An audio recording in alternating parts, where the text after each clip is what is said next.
Okay, wake up everyone. We're almost done. We don't want to keep you for too long, so we're trying to keep it to the point now. And hopefully you can take away something from this last session after the amazing intervention that came just before. So we will do a quick reflection on what was shared and then some outreach work as well that will be very brief. So it's been 2 really intense but special days. There was a range of voices, of experiences and of ideas that were shared in this space and has been very inspiring for us and I hope for everyone else, from very technical insights on fiscal reform to very big picture reflections on justice, on care, on decolonization and so on. And I think throughout the discussion, one thing was clear, that we have a shared understanding in this room and hopefully beyond, is that with the climate crisis being what it is, there seems to be whole disciplines and institutions are struggling to make sense of the now, being the world being on fire and how it is. It demands new ways of thinking, new methods, and sometimes completely new and radical assumptions. But the narrative of scarcity is false. The world is not short of money, we know that. It's allowing wealth to be hoarded, to be hidden, to be siphoned away. And the resources to fund a just transition and to fill public budgets in general already exist, but they're trapped behind unjust tax rules, the burden of servicing debt, and so on. And from what we've heard, and whether that's analysis of fiscal policy, of technical carbon pricing proposals, of feminist or decolonial critiques, or the perspective of people working in social movements, a shared understanding, I think, does exist. And that is that tax and tax justice is so much more than just about making or raising, revenue. It's about reprogramming economies and whole systems that have pushed people and the planet to breaking point. I think here in Brazil and across Latin America in general, we've also been reminded of the power of regional leadership and the imagination that comes with that. This region has lived the contradictions of extractivism and very, very extreme forms of inequality, but it has also generated some of the world's most inspiring alternative ideas. So as we look towards COP30 in Belém very soon, the experience feels profoundly relevant of being here. There were some conversations with a variety of perspectives, and it's clear that there are many legitimate ways of pursuing change. They're all legitimate in their own way, and some focus on research and evidence to shape policy, others work through advocacy campaigning, through grassroots organizing, and some prioritize building narratives or alliances that shift how people think about justice in the first place. Each of these strategies matter. And together they form an ecosystem for change where there isn't just one right way of doing things.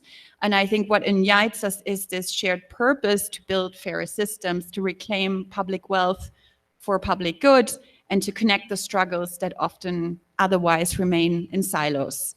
So the outlook definitely feels daunting, but we are reminded that we're not alone in this fight, as evidenced by us all being here together. And we hope that the conversations, the solidarity, and maybe some friendships here have formed and prove that there's a collective energy really behind this work. And that hopefully translates beyond this room today. So very briefly, just a note, we will send around a survey soon to hear your reflections. It's always a bit tedious to fill that out, but it's very, very useful for us to hear how we've done and how to improve these events in the future. And if you need a certificate of attendance, you can request it directly through the survey. Agora eu vou tentar agradecimentos em português. Então, gente, o Instituto da Economia aqui da Unicamp, obrigado por nos receber, especialmente a equipe incrível de logística, Camila e Davi, muito obrigado. O Marco e toda a equipe da Transforma, a todos os estudantes, graduação e de pós-graduação que têm apoiado o evento hoje e ontem.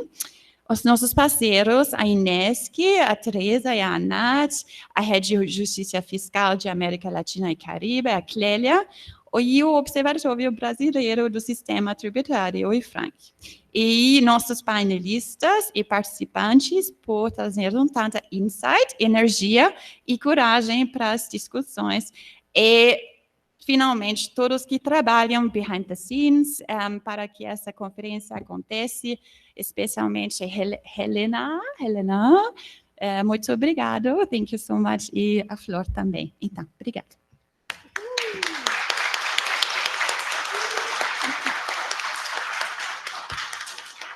Muito boa tarde para todas e para todos. Eu queria agradecer imensamente, parabenizar a TaxJust Network, o Instituto de Economia, o INESC, por um evento que permitiu tanto aprendizado, tantos encontros, tantas confluências e que certamente é um pequeno oásis de reflexão teórica, empírica, crítica, mas sobretudo de luta social em um momento tão desertificado no que diz respeito ao campo da fiscalidade, muito particularmente aquele campo em que eu atuo, que é o do direito tributário.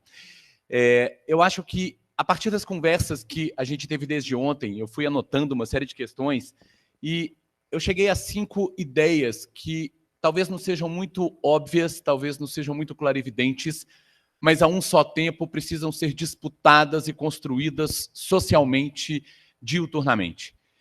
Eu digo que lidar com a confluência entre justiça climática e justiça fiscal é resgatar aquela frase que os meninos de 68 costumavam pintar pelas ruas de Paris, na medida em que todas as vezes em que eu me encontro com tributaristas, sejam os mais ou menos progressistas, sejam ligados ao fisco, às Big Four ou à advocacia privada, sejam ligados a movimentos sociais ou à atuação técnica, ao se falar em tributação internacional democraticamente legitimada com produto da arrecadação vinculado às necessidades de populações mais vulnerabilizadas sobre emissões de gases de efeito estufa, a resposta é: isto é impossível.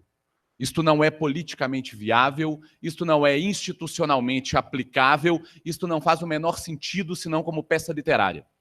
E todas as vezes em que me encontro com colegas da geofísica, com colegas da climatologia, com colegas da ecologia, e falo em tributos sobre determinadas operações com emissões de gases de efeito estufa para estas finalidades, a resposta é: isto é insuficiente.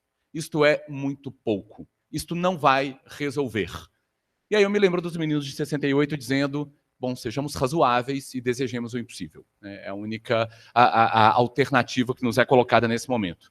E nesse processo de construção do razoável, portanto, a partir da ideia que o status quo tem como impossível, eu pensei em 5 noções que foram discutidas de ontem para hoje. A primeira é óbvia, mas precisa ser disputada. As mudanças climáticas são antropogênicas, e as mudanças climáticas são antropogênicas em sua relação de vinculação causal com a emissão de gases de efeito estufa na atmosfera. A segunda dá conta de que as mudanças climáticas produzem efeitos assimétricos no que diz respeito a centro e periferia do planeta, no que diz respeito a gênero, no que diz respeito à raça, no que tange à classe. As mulheres que caminham por muitas horas na África, os trabalhadores da construção civil de Dubai, a população em situação de rua em Goiânia. Eu oriento uma dissertação de mestrado justamente sobre os efeitos perversos das mudanças climáticas sobre a população em situação de rua em Goiânia, que, quando muito, é objeto de políticas públicas para a classe média, mas nunca é sujeito de direitos. Não sofrem as mudanças climáticas como quem se apropria de cursos d'água para fazer condomínios fechados, como quem se apropria de energia para climatizar espaços onde só entram os mais ricos, brancos e homens. Portanto, os efeitos, essa é a segunda conclusão que tiramos daqui, não são os mesmos, não são simétricos, e como diz o Ian Engels, não estamos todos no mesmo barco. Uma terceira conclusão diz respeito a como lidar com os problemas associados às eventuais saídas para essa crise ou para esse quadro em que nós estamos. E para pensarmos nesses problemas, é importante nos lembrarmos que em 2015, quando a gente saiu do Acordo de Paris, a Naomi Klein disse, na saída mesmo, na porta do Acordo de Paris, olha, isso que foi aprovado aqui, que todo mundo comemora, É como um paciente cardiopata que fumava 20 maços de cigarro por dia, comia 40 hambúrgueres e nunca fazia nenhum exercício, teve um infarto e ele está agora dizendo o seguinte: doravante, vou fumar apenas 4 maços de cigarro por dia, comer 3 hambúrgueres e dar uma volta no quarteirão. Isso era o Acordo de Paris. E o Acordo de Paris era o momento em que nós tínhamos 401 partes por milhão de dióxido de carbono emitidas na atmosfera. Hoje é 2025. E mesmo na pandemia, crescendo ano após ano, nós estamos com 424 partes por milhão. As coisas pioraram, nós temos cada vez menos tempo e as políticas implementadas de lá para cá definitivamente não funcionaram. E não funcionaram por quê? Aí eu chego ao quinto elemento para a gente discutir hoje. Não funcionaram porque são políticas que reificam ou naturalizam a economia do antropoceno, a economia, para usar o Malcolm Ferdinand, do Negroceno, a economia de um capitalismo fóssil. E se baseiam, por exemplo, em Emission Trading Schemes. Emission Trading Schemes que, segundo os estudos da OCDE, do FMI e do Banco Mundial, não do Partido Comunista da Albânia, mas dessas 3 instituições multilaterais, são insuficientes, não produzem os efeitos desejados e, portanto, apenas prolongam uma sensação de solução de uma crise sem sobre o seu núcleo agirem. O Observatório Brasileiro do Sistema Tributário solta na semana que vem um estudo com todos os working papers de OCDE, FMI e Banco Mundial avaliando ETS e a conclusão é uníssona. Não funcionam ou funcionam de modo insatisfatório que não vai nos levar nem àquele ano de 2015. Pois muito bem. Além disso, nós sabemos que são regressivos, não geram os chamados recursos recicláveis para atenderem às necessidades da população mais vulnerabilizada e, em última análise, criam um ativo que vão fazer com que quem já lucra, lucre ainda mais. Depois a gente pode discutir o caso do ITS brasileiro, que ele chega a ser mais engraçado, né? Na medida em que a gente sabe aqui no Brasil a principal forma de emissão de gás de efeito estufa, diferentemente de outros países, é a mudança de uso da terra e agricultura, e justamente a agricultura foi retirada do nosso ITS na lei. Então ele é simplesmente uma piada, né? Mas mesmo os ITS onde funcionam, não produzem os efeitos esperados. Os carbon taxes, segundo o consenso, mais uma vez, do FMI e do Banco Mundial, e aí a OCDE não tem tantos estudos, eles teriam algum impacto em redução de gases de efeito estufa próximos das metas do Acordo de Paris se estivessem a uma média de $75 por tonelada emitida. E a média hoje não passa de $8. Portanto, aquele impossível dos meus colegas tributaristas, se eu falar para eles que a gente quer tributar emissão de gás de efeito estufa a $75 tonelada, eles vão falar, olha, acho que você esqueceu de onde você veio, o que é tributação, é uma disciplina que a gente criou baseada nas limitações constitucionais ao poder de tributar, na defesa do sacrossanto e natural direito de propriedade, não vai passar. Se a gente tem dificuldade para aprovar o PL 1087 no Brasil, se a gente tem dificuldade nos Estados Unidos da América para discutir a tributação dos ultra-ricos, imagine $75 por tonelada de dióxido de carbono emitido na atmosfera. Isto é para cumprir as metas do Acordo de Paris. Portanto, há problemas nesse paraíso. Mais do que isso, como nos lembra quando a gente pensa em incentivos fiscais, em transição energética, em EVs, etc., tem um livro que eu recomendo todo mundo a ler, do Christopher Bretz, em que ele vai indicar de que maneira a política do incentivo fiscal é uma política, na verdade, que cria demanda por mais emissão de gases de efeito estufa. Então, a China é hoje o país que mais eletrifica seus veículos. É hoje o país que mais expande e investe em energia solar. É hoje o país que mais investe em formas limpas de energia. Mas é também um país que continua crescentemente, a cada ano mais, queimando combustíveis fósseis. E o problema, gente, é que a atmosfera não é um demiurgo, né? A gente tem uma cultura cristã que vai olhar para a gente e falar assim, poxa, mas vocês estão se esforçando. Não, né? Como diz o Andreas Malm, as águas do Pacífico não são de esquerda, não são de direita, não são católicas, não são protestantes. As águas do Pacífico aquecem. E, portanto, se nós emitirmos cada vez mais combustíveis fósseis em uma lógica de criar demanda por um modo de vida que precisa de gastar cada vez mais energia, o nosso esforço pela transição energética não será recompensado por um demiurgo ou por uma forma metafísica abstrata. Outras formas, como, por exemplo, os Carbon Border Adjustment Mechanisms, rimam com aquilo que Geoffman, Wainwright chamam de Leviatã climático. Então, bom, já que não tem jeito e que vem aí um problema muito sério chamado mudança climática, então, mais uma vez, vamos deixar a Europa resolver o nosso problema. Então, mais uma vez, sem legitimidade política, então, mais uma vez, sem efeitos redistributivos do norte para o sul, então, mais uma vez, com algum efeito em termos de redução de gases de efeito estufa, mas sem discutir o moinho que arruina a vida das pessoas do Nordeste, sem discutir a mina de lítio que superexplora trabalhadores e trabalhadoras, sem discutir todos os efeitos do colonialismo verde, nós vamos dizer, é um Leviatã. É necessário, portanto, tanto o Leviatã do livro de Jó, quanto o Leviatã do Hobbes, nesse sentido, ele é necessário, ele se impõe, ele tem que ser todo-poderoso, e, mais uma vez, cabe ao norte global governar o mundo, porque o sul não foi capaz de se governar. Essa não pode ser uma saída tampouco, né? Mas há caminhos. E ontem, ouvindo todas as pessoas aqui, eu me lembrei de uma decisão na Suprema Corte dos Estados Unidos, no caso McCulloch versus Maryland, que era um caso de direito tributário, em que o John Marshall, lá pelas tantas, quando fundamentava a sua decisão, criticando, obviamente, a competência tributária, criou uma frase muito famosa dizendo que o poder de tributar envolve o poder de destruir. Ele estava criticando um Estado que queria tributar um banco da nação, e ele falou que o Estado não podia tributar esse banco, porque se ele o fizesse, ele estaria impedindo, na verdade, esse banco de existir, e por aí vai. Eu acho que a gente tem que absorver pela positiva o que Marshall, no século XIX, disse negativamente. O poder de tributar envolve o poder de destruir, e que bom que ele envolva o poder de destruir com alíquotas altas, com ampla base de incidência, com uma discussão articulada em escala global, a economia dos combustíveis fósseis. E que bom que ele envolve o poder de destruir a economia do desmatamento.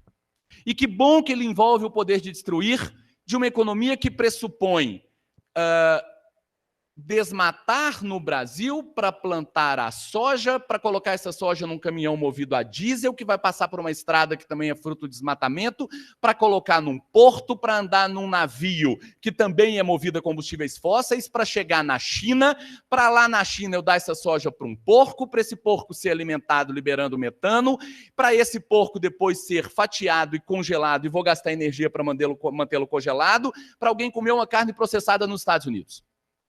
Se o poder de tributar for o poder de destruir esta lógica econômica, ou a lógica do carro elétrico, em que, para movimentar 80 quilos, eu vou impermeabilizar a cidade, desapropriar a casa do pobre na periferia, para locomover 1 tonelada, levando 90 quilos, e a energia para 1 tonelada, se o poder de tributar for o poder do decrescimento dessas atividades, for o poder da destruição disso, devemos assumir a ideia do poder de tributar como poder de destruir. E é claro que os meus amigos tributaristas vão dizer, mas o tributo não pode ter efeito de confisco. E aqui cabe a nós estabelecer uma distinção teorética ou dogmático-jurídica muito importante. A terra está confiscada pela economia fóssil. A natureza está confiscada pelo capital. A dignidade de mulheres, de crianças na África, nas periferias, estão confiscadas por um modo de vida absolutamente insustentável. Portanto, a tributação que impede determinadas atividades econômicas não é confisco, porque o confisco já ocorreu, mas é reparação. E reparação é, sim, uma das finalidades válidas, constitucionais e aceitas universalmente em relação à tributação. Eu acho que é isso. Abraçar a ideia de que o poder de tributar é o poder de destruir para a construção de novas formas de sociabilidade. Muito obrigado, gente.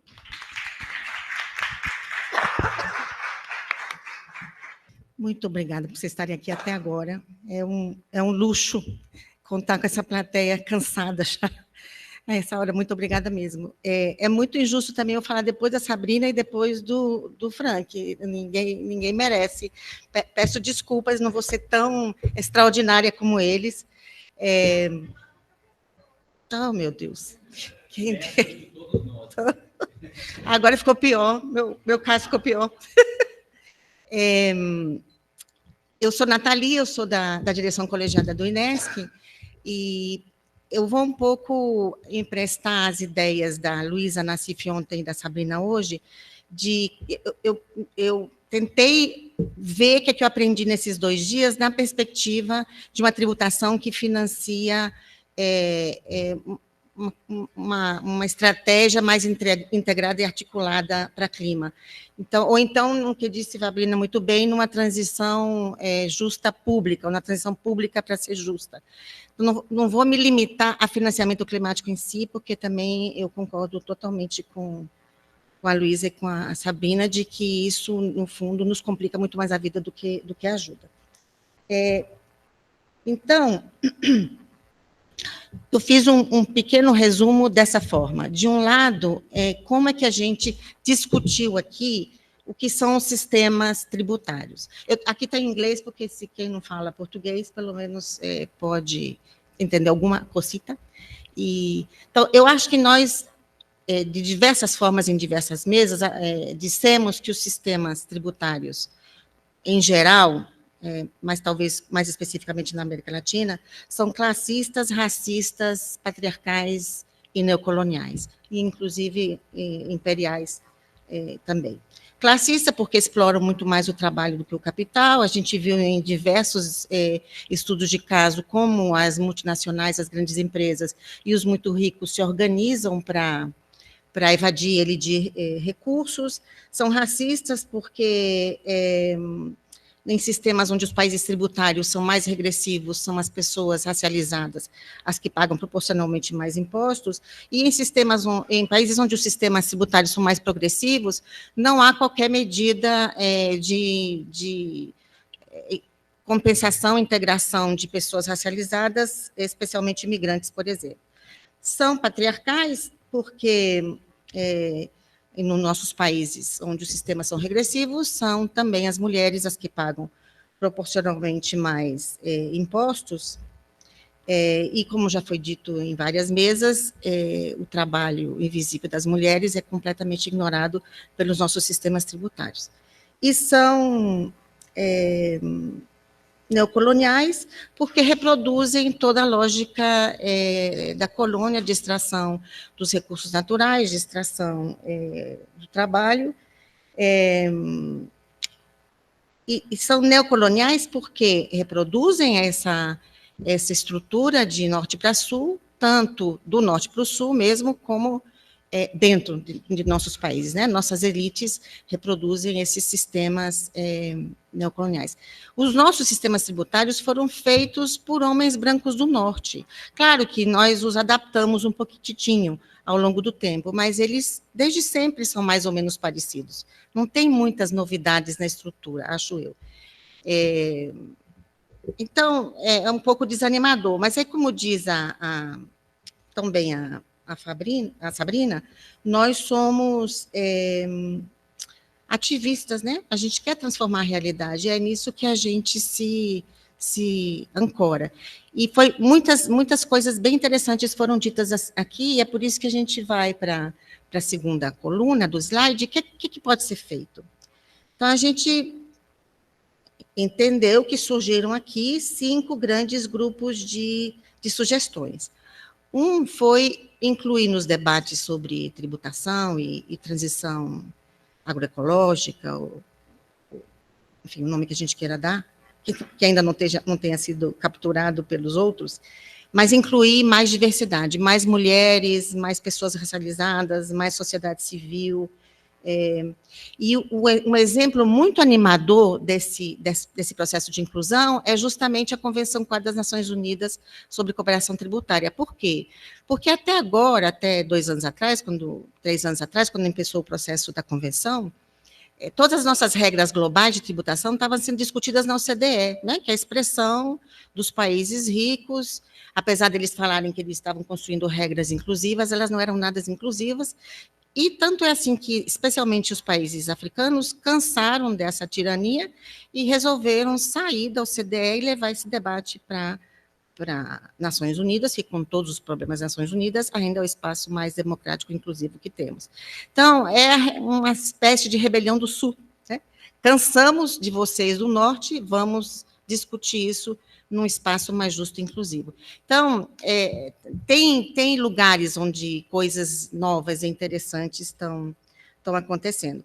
E no Brasil, a gente tem um exemplo muito recente, que foi dado aqui também, não me lembro se o Rodrigo falou a respeito ontem, mas a gente estava discutindo um imposto mínimo sobre super ricos, que estava um pouco travado, e de repente fomos às ruas também por outras questões, e isso gerou um clima de pressão no Congresso que permitiu que essa tributação mínima dos super ricos passasse. Então, acho que nós temos ali umas coisas interessantes acontecendo. Segunda sugestão, como a gente pode, que nasceu daqui, eu não estou inventando, né? Foram ditos aqui, como a gente pode mobilizar recursos públicos adicionais. Então, muitos vocês já sabem, a gente tem que acabar com os incentivos ineficientes, foi muito falado aqui dos incentivos aos combustíveis fósseis, agradeço muito a Fabrina pela propaganda que fez do INESC, já te adianto que final do mês lançaremos o último estudo sobre os incentivos aos fósseis para 2024. Também falamos que é possível tributar os que não pagam, seria possível tributar os que não pagam, o que deveriam pagar, que são as grandes empresas e os super ricos. Também falamos que é preciso acabar com o abuso fiscal, e a Tax Justice Network tem os seus dados incríveis, sempre quantificando os abusos fiscais no mundo, porque, de maneira muito incrível, os países e as suas instituições não publicam dados oficiais sobre abuso fiscal. Precisa a sociedade civil fazer esse dimensionamento, né? Então, é possível mobilizar recursos adicionais para enfrentar ou para financiar essa transição justa. O terceiro grupo de sugestões e muitas coisas bem interessantes saíram aqui, é repensar os sistemas tributários para que sejam, de fato, decoloniais, feministas, antirracistas e populares. E quais foram essas ideias que surgiram aqui? Orientar os direitos humanos, né? Maria Emília falou sobre isso hoje pela manhã. Na medida que a gente orienta os sistemas tributários à realização dos direitos humanos, a gente dá um sentido extraordinário para esses sistemas tributários e explica de que maneira eles têm que financiar a transição justa nessa perspectiva mais holística que a Sabrina compartilhou conosco hoje. Outras mudanças. Essas são mudanças que a gente conhece porque a gente precisa se desafiar a pensar fora da caixinha, né? Então, parece que orientar os sistemas tributários a direitos humanos é uma coisa inovadora, mas não é. Para nós que trabalhamos na área, é muito antigo, mas para muitos isso faz pouco sentido. Eu estava numa reunião dos Centros de Administrações Tributárias da América Latina outro dia, a gente foi falar de direitos humanos, olharam para a gente assim, a gente só quer saber de arrecadagem, tem interesse zero em saber para que arrecada. E, bom, isso é grave, né? Na nossa perspectiva, é grave. A gente pode pensar em sistemas tributários que tenham embutidos ações afirmativas. O Brasil está inovando um pouco nisso, com cashback, ou com os impostos seletivos, que eu entendo que são espécies de ações afirmativas, mas podemos ter outras ideias. Podemos ter cashbacks para a população negra, no caso do Brasil, que é um país racista, por que não? Por que a nossa população negra não pode receber um cashback, já que é sistematicamente excluída? A gente pode ter mais participação social nos nossos sistemas tributários, como alguém disse, não me lembro se foi hoje ou ontem, que um dos redutos fechados à participação social no Brasil é a economia zero de participação social. Então, a gente pode defender aqui, nos outros países, da criação de um conselho de política fiscal, de uma conferência de política fiscal, por exemplo. Qual outra forma de repensar o sistema tributário que foi apresentado aqui? As mobilizações populares. A gente teve apresentações de vários movimentos, da Marcha, do MST, do movimento sindical, e todos eles desenvolvem atividades grandes de mobilização popular para pressionar os sistemas tributários.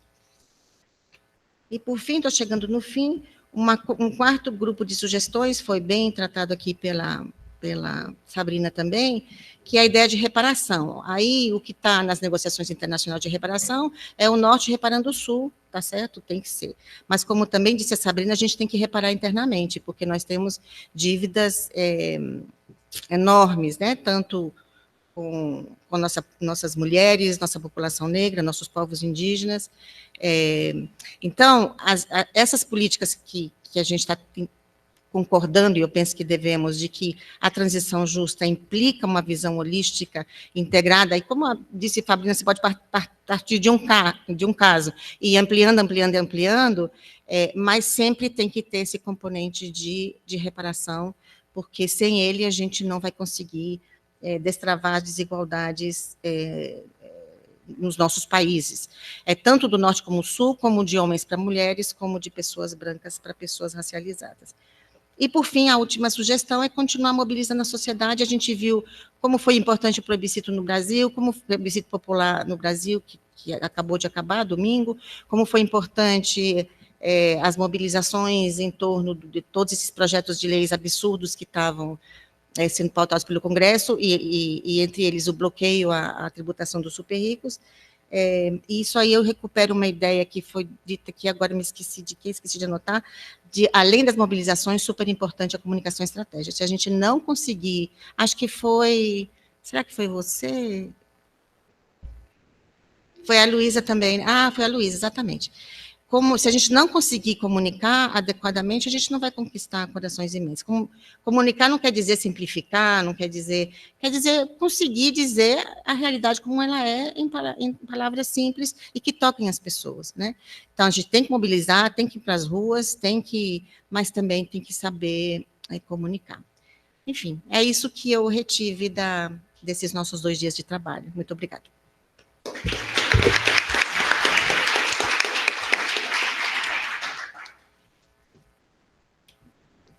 Aí alguém tem que fazer um encerramento formal?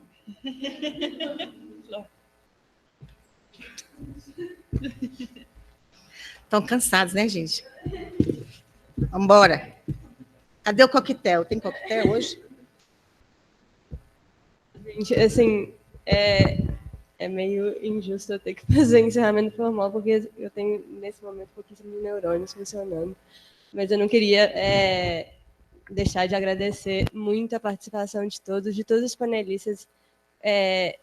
Eu acho que teve uma diversidade, uma quantidade de debates assim que eu saio daqui muito inspirada. E eu sei que muita gente colocou muito tempo e muita dedicação em se preparar para participar desse espaço. E eu valorizo muito isso.